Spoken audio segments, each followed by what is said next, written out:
Hello there, welcome to my channel. Estamos aqui para mais uma videoaula com a galera do JP. E essa videoaula é a nossa Speak Up, que a gente já sabe que Speak Up significa você colocar para fora aí a sua opinião, ou então algo que você está aprendendo na sua fala, que é o nosso caso. A gente está aprendendo algumas palavrinhas novas, algumas expressões novas, e a gente vai colocar nesse Speak Up essas palavras, essas expressões novas aqui. Combinado? Então vamos lá. Se você ainda não ouviu os 2 podcasts que a Teacher fez, você vai ter que voltar um pouquinho, dar uma pausa aqui, volta lá no YouTube e aí ouve os 2 podcasts e aí depois você volta para cá para esse vídeo, certo? Bem, feito isso então, nós vamos começar a colocar em prática as palavrinhas e a expressão que a gente aprendeu. Bem, você viu essas 3 palavrinhas aqui. Mas agora eu vou incluir mais uma. Eu vou incluir a palavrinha agora, alive. Alive. E qual é a diferença, então, em uso dessas palavras? Eu sei que você já entendeu muito bem o significado das 3 primeiras palavras que nós aprendemos, mas agora vamos incluir essa última e colocá-las em frases para ficar bem gravadinho aí. E depois vai ter um desafio para vocês. Vocês vão ter que fazer um desafio com essas palavras aí, tá bom? Vamos lá. A primeira palavrinha é live. Live. Como é que a gente vai colocar essa palavra numa frase? Ela vai ficar: He is live on YouTube. He is live on YouTube. Ele está ao vivo no YouTube. Segunda palavrinha aí, live. He lives in Rio de Janeiro. He lives in Rio de Janeiro. E aí você pode perguntar, mas e esse S que tá aí no live? Por que está lives? Bem, primeiro que precisa entender que não tem nada a ver com plural, tá bom? Mas esse S tá aí porque é uma terceira pessoa. Como assim terceira pessoa, né, teacher? Não vai começar a complicar, né? Bem, na verdade eu não vou complicar nada, porque os verbos em inglês são muito mais simples para conjugar do que em português. Por exemplo, se a gente pega esse verbo, o live, que você já sabe que é viver ou morar, você vai perceber que em português a gente teria que falar assim, ó.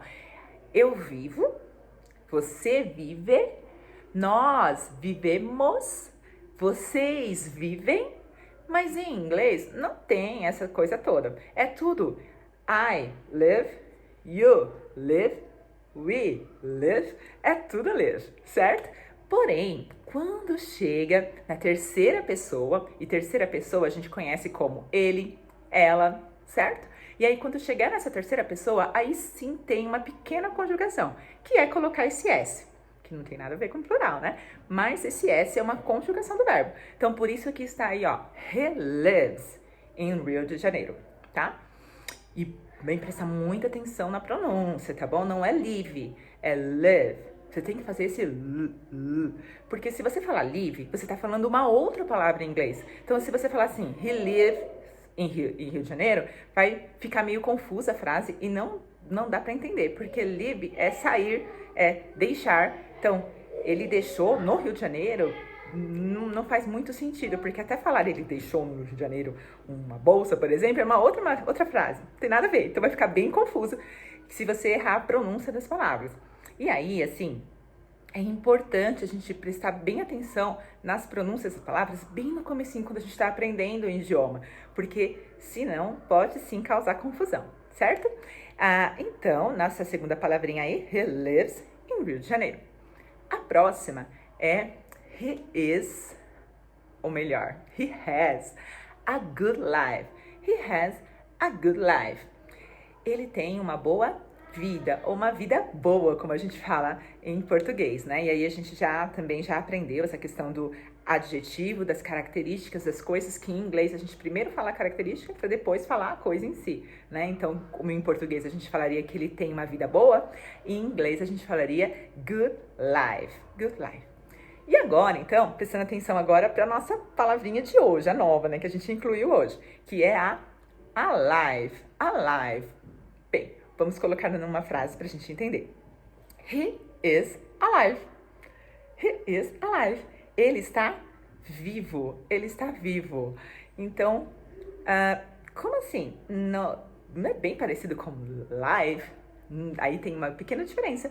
Então, se você falar he is live, a pessoa vai entender que você está falando que ele está ao vivo ou on TV, on YouTube, on Instagram. Mas se você fala que ele está alive, quer dizer que ele está vivo e não morto, certo? Então, essa pequena diferença, quando você inclui esse A na palavrinha live, você está querendo dizer que ele está vivo, que tem vida nele. Mas quando você fala apenas o live, é que ele está ao vivo. Então, já vemos aí uma diferença e incluímos essa palavrinha aí no nosso vocabulário. Então, qual vai ser o desafio de vocês? Bem, agora que vocês têm essas 4 palavrinhas aí, né, que são bem parecidas, tanto parecidas quanto significado, quanto bem parecidas em questão de escrita, você vai procurar aí no Google Tradutor, né, no Google, você vai procurar o contrário dessas palavras, certo? Por exemplo, live é viver. O contrário de viver, morrer. Então, como é que eu falo morrer em inglês? E qual é o contrário, então, de live? Qual é o contrário de alive? Qual é o contrário de life?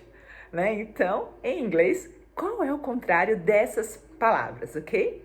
Então, o primeiro eu já dei para vocês, né? Live, viver. O contrário de viver, morrer. Mas como é que eu falo morrer em inglês? Então, você vai procurar o contrário de cada uma dessas 4 palavrinhas aí, colocar no seu caderno, tira a foto e manda para mim, certo? Bem, esse foi o primeiro desafio dessa videoaula, mas a gente agora vai realmente fazer o Speak Up. E quando a gente fala de fazer o Speak Up, quer dizer que a teacher vai trazer o diálogo para você e aí você vai ter que fazer esse diálogo junto comigo aí na sua casa. Combinado? Então vamos lá.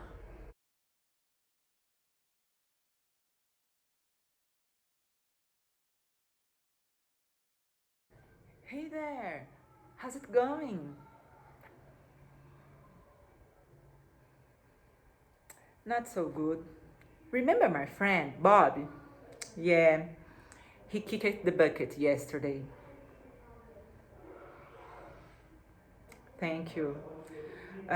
Oh, sorry, I have to go. See you around. Isso mesmo. Então, olha só, no nosso diálogo de hoje, a gente usou então a expressão kick the bucket, que quer dizer morrer, né? Que em português a gente diria bateu as botas, né? Mas em inglês a expressão é diferente, é kick the bucket. A gente aprendeu isso no segundo podcast. Bem, uma outra coisa que eu queria comentar em relação a esse diálogo que a gente fez hoje é sobre a palavrinha I'm sorry. I'm sorry. A gente pode usar essa palavrinha I'm sorry em vários contextos, ok? Para dizer que alguma coisa que é culpa sua, certo? Ou então a gente também pode dizer por algo que aconteceu com alguém, que você lamenta. Então quer dizer, eu sinto muito, no sentido de você estar lamentando aquele acontecimento, que foi o caso aqui do nosso diálogo. E aí tem uma outra opção pro I'm sorry, quando você causou alguma coisa. Ou você pisou no pé de alguém, ou você derrubou alguma coisa, e aí você quer pedir desculpa. Tem uma outra expressão que é muito usada pelos falantes da língua inglesa, que é o my bad. Oh, my bad. Que para nós seria aquele foi mal, né? Aquele foi mal. Então, esse foi mal em português seria o my bad, ok? Então, fica aí essa dica e mais esse desafio para você fazer comigo essa conversação. That's all for today. And this class was easy peasy. I know that. And see you. Bye.